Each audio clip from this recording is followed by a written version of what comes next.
নমস্কার, আমি doctor Arindam Das, consultant otologist and cochlear implant surgeon, Belle Vue clinic, Kolkata. আজকে আমরা এন্ডোস্কোপিক এয়ার সার্জারি নিয়ে তো আলোচনা করছি। এখানে একটি পেশেন্টের স্টোরি আপনাদের সাথে একটু ডিসকাস করব। কিছুদিন আগে একজন পেশেন্ট আমার সাথে যোগাযোগ করেন কানের অপারেশনের জন্য।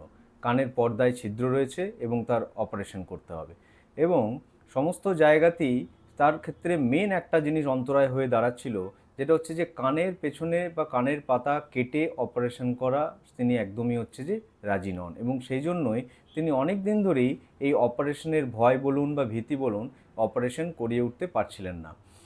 শেষমেশ আমরা তাকে এন্ডোস্কোপিক এয়ার সার্জারির পরামর্শ দিই। এন্ডোস্কোপিক এয়ার সার্জারির ক্ষেত্রে কানের পেছনের পাতার কোনো রকম ইনসিশন বা কাটাকুটি করতেই হয় না।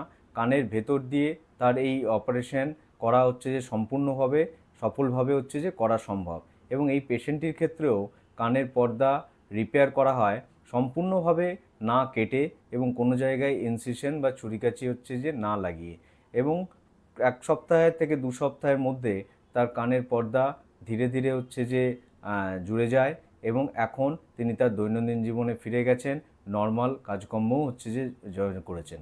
সেই জন্য আজকের দিনে কানের অপারেশন করার সবথেকে উন্নততর এবং সহজতর উপায় হচ্ছে এন্ডোস্কোপিক এয়ার সার্জারি।